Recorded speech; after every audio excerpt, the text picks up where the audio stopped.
اللهم صل على سيدنا ومولانا محمد وعلى سيدنا علي وسيدتنا فاطمة وسيدتنا زينب وسيدنا حسن وسيدنا حسين. اعوذ باللہ من الشیطان اللعین الرجیم. بسم اللہ الرحمن الرحیم.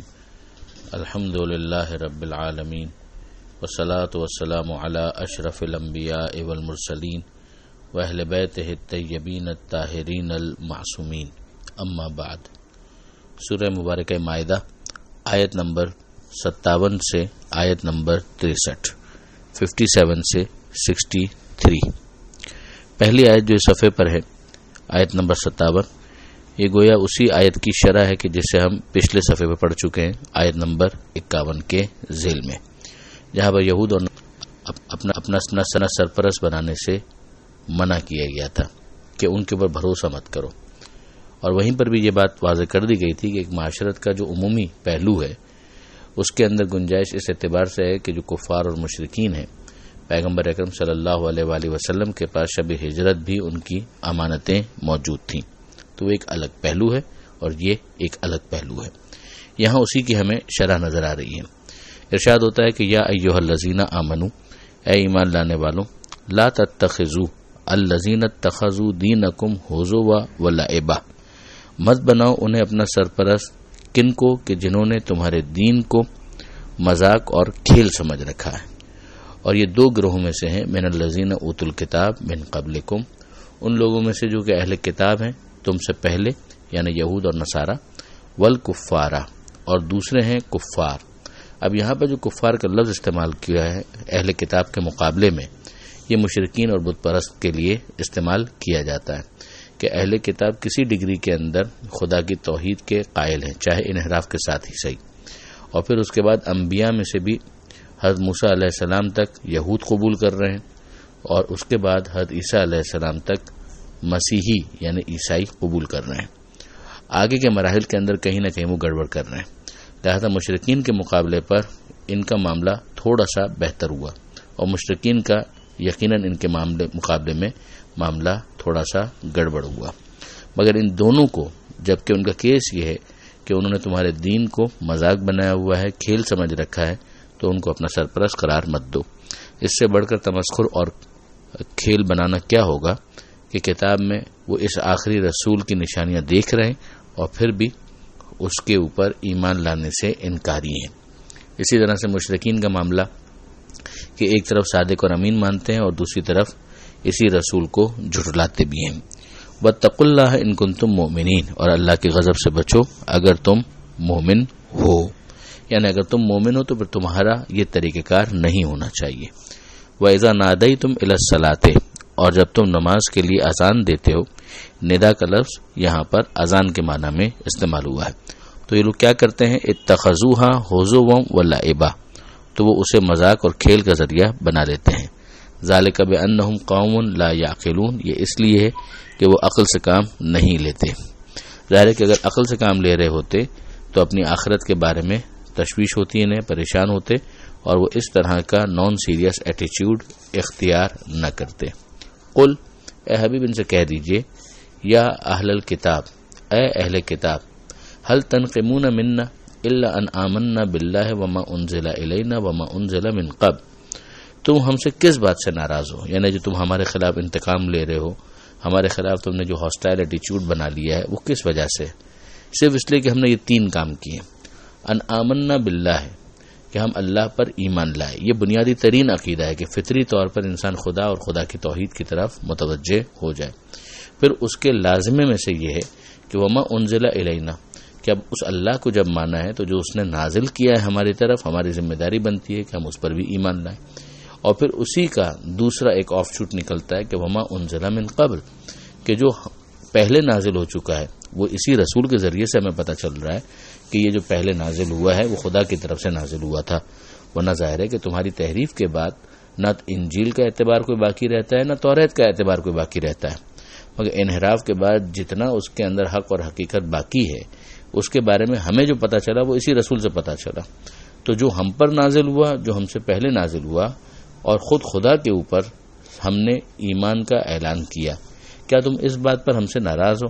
یعنی کیا یہ واقعی معقول بات ہے کہ تم اس پر ہم سے ناراض ہو جاؤ؟ وَأَنَّ أَكْثَرَكُمْ فَاسِقُونَ، اور تم میں سے اکثریت جو ہے وہ فاسقین پر مشتمل ہے، جو بد اعمال ہیں. اب یہاں پر اکثر کہہ کر پھر آپ دیکھیں گے کہ اس بات کی گنجائش دی گئی کہ اہل کتاب کے اندر بھی ایسے افراد ہو سکتے ہیں جو سوچنے سمجھنے والے ہوں اور بالآخر وہ حق اور حقیقت کی طرف آ جائیں. نجاشی اس کی بہترین مثال ہے کہ جس نے مسلمانوں کو نہ فقط پناہ دی بلکہ اس نے دین کا مذاق بھی نہیں اڑایا، لہذا اس کے ساتھ جو ڈیل کرنے کا انداز ہے وہاں پر ہمیں مختلف نظر آتا ہے.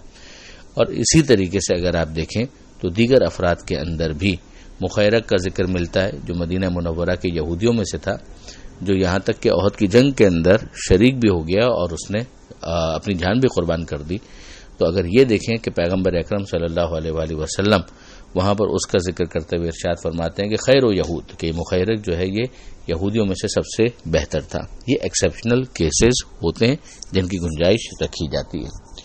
قل، اے حبیب کہہ دیجئے، هل انبئکم بشر من ذالک، کہ کیا میں تمہیں بتاؤں کہ اس سے زیادہ انجام میں اللہ کے یہاں بدتر کون ہے؟ یعنی اصولی طور پر یہ تین چیزیں تھیں، اللہ پر ایمان جو ہم پر نازل ہوا، اس پر ایمان جو ہم سے پہلے نازل ہوا، اس پر ایمان. ان میں سے کوئی ایسی چیز نہیں ہے کہ جس کی مذمت کی جا سکے، مگر اگر تم اس کو ہمارے لیے برا سمجھتے ہو، یہ تنزیہ ایک انداز ہے، تو ہم تمہیں بتائیں اس کے بارے میں کہ جو اس سے بھی بدتر انجام کے اعتبار سے ہو اللہ کے نزدیک. اب یہ وہ اوصاف ہیں کہ جو اہل کتاب میں سے بعض یہود کے ہیں، بعض عیسائیوں کے ہیں، کہ جنہیں پروردگار عالم نے یہاں پر لسٹ کر دیا ہے کہ من لعنہ اللہ، کہ جس پر اللہ کی لعنت ہو، وغضب علیہ، جس پر اللہ کا غضب ہو، وجعل منہم القردۃ والخنازیر، اور جس کو اللہ نے بندر بنا دیا ہو، سور بنا دیا ہو. اب ظاہر ہے کہ یہ عذاب کی مختلف شکلیں تھیں. وعبد الطاغوت، اور جنہوں نے معبودان باطل کی، طاغوت کی عبادت کی. اولئک، یہ ہیں شر مکانہ، جگہ کے لحاظ سے بدتر، واضل عن سواء السبیل، اور سیدھے راستے سے زیادہ ہٹے ہوئے. یہ یہاں پر پروردگار عالم نے بیان کر دیا اور غور و فکر کی اس کے ذریعے سے دعوت دی. پھر ارشاد ہوتا ہے اگلی آیت کے اندر جو منافقین کے بارے میں، وَإِذَا جَاءُوكُمْ، جب وہ تم لوگوں کے پاس آتے ہیں تو وہ کہتے ہیں قَالُوا آمَنَّا، کہ ہم ایمان لائے، وَقَدْ دَخَلُوا بِالْكُفْرِ وَهُمْ قَدْ خَرَجُوا بِهِ، جبکہ وہ داخل بھی ہوئے تھے کفر کے ساتھ اور گئے بھی کفر کے ساتھ. اب آپ غور کیجئے، یہ پیغمبر اکرم کی بارگاہ کا ذکر ہو رہا ہے، پیغمبر اکرم کی صحبت کا ذکر ہو رہا ہے کہ آتے ہیں ایمان کا اظہار کرتے ہیں. تو ایمان کا اظہار کرتے ہیں تو ان کو جھٹلایا نہیں جائے گا، تبھی تو وہ منافق ہوئے. مگر وہ آئے بھی کفر کے ساتھ اور گئے بھی کفر کے ساتھ، یعنی دولت ایمان سے خالی گئے. واللہ عالم بما کانوا یکتمون، اور اللہ خوب جانتا ہے، بہتر جانتا ہے جو وہ چھپاتے ہیں. اب آپ اس آیت پر بھی غور کریں من جملہ دیگر آیتوں کے، اور دیکھیے کہ کیا واقعاً ان آیتوں کے ہوتے ہوئے صرف کسی شخص کو صحابی کا لقب مل جانے کی وجہ سے معیار قرار دیا جا سکتا ہے کہ اسے پیغمبر اکرم کے دین کا آفیشل ترجمان سمجھ لیا جائے. ظاہر ہے کہ ان میں اچھے بھی ہوں گے، برے بھی ہوں گے. جو اچھے ہوں گے ان کے اچھے ہونے کا معیار یہی ہوگا کہ پیغمبر اکرم صلی اللہ علیہ وآلہ وسلم جن کو اپنے بعد قرآن کا ہم ردیف حدیث ثقلین کے اندر قرار دیں، اہل بیت، جو ان کے ساتھ وفادار ہوگا وہی ہمارے لیے محترم بن جائے گا اور وہی ہمارے لیے قابل تقلید قرار پائے گا. بہرحال یہ ایک بات آ گئی جو اس آیت کے ذیل میں آنا ضروری تھی. پھر اس کے بعد جو آیت نمبر 62 ہے اس میں پھر ایک مرتبہ گفتگو ہوتی ہے اور اس گفتگو کا تعلق اہل کتاب کے ساتھ ہے. وَتَرَى كَثِيرًا مِّنْهُمْ يُسَارِعُونَ فِي الْإِثْمِ وَالْعُدْوَانِ وَأَكْلِهِمُ السُّحْتَ، اور ان میں سے آپ بہت سوں کو دیکھیں گے کہ وہ گناہ اور ظلم و تعدی اور حرام خوری میں بڑی تیزی دکھاتے ہیں. یہ تین چیزیں، گناہ کا موقع ہو، ظلم و تعدی خاص طور پر، اور اس کے علاوہ وہ حرام خوری اور رشوت کھانے میں بہت تیزی دکھاتے ہیں. لبئس ما کانوا یعملون، کتنا برا ہے وہ جو یہ کر رہے ہیں. آگے جو اگلی آیت ہے اس کے اندر ان کے علماء کے اوپر تنقید کی گئی ہے کہ لولا ینہاہم الربانیون والاحبار عن قولہم الاسم واکلہم السحت، کیوں نہیں روکتے ان کے ربانیون یعنی خدا پرست والاحبار ان کے پادری ان کے جو بڑے ہیں دین کے، وہ ان کو کیوں نہیں روکتے اس بات سے؟ کس بات سے؟ یہ جو جھوٹ بولتے ہیں اور جو یہ حرام کھاتے ہیں، اس سے کیوں نہیں روکتے؟ لبئس ما کانوا یصنعون، یہ کتنا برا ہے کہ جو یہ لوگ انجام دے رہے ہیں۔ ان آیتوں سے ہمیں سمجھ میں آتا ہے کہ علماء کی بہرحال ایک ذمہ داری ہوتی ہے، وہ خود بھی جھوٹ نہ بولیں، وہ خود بھی حرام خوری کی طرف نہ جائیں، اور پھر اگر کوئی دوسرا جا رہا ہے تو کم سے کم اپنی حجت تمام کریں، اپنی گفتار کے ذریعے سے نہی عن المنکر کریں، امر بالمعروف کریں، تاکہ سامنے والا لا علمی کو عذر کے طور پر، ایکسکیوز کے طور پر پیش نہ کر سکے۔ امیر المومنین حضرت علی بن ابی طالب علیہ السلام کا بہت اچھا جملہ نہج البلاغہ کے اندر کلمات قصار میں تیسرے حصے میں موجود ہے کہ خدا نے اس وقت تک جاہل سے سیکھنے کا وعدہ نہیں لیا جب تک عالم سے سکھانے کا وعدہ نہیں لیا۔ پروردگار عالم سے دعا ہے قرآن مجید سمجھنے اور اس پر عمل کرنے کی توفیق عطا فرما، اور وارث قرآن امام زمانہ کے ظہور میں تعجیل فرما۔ وآخر دعوانا ان الحمد للہ رب العالمین۔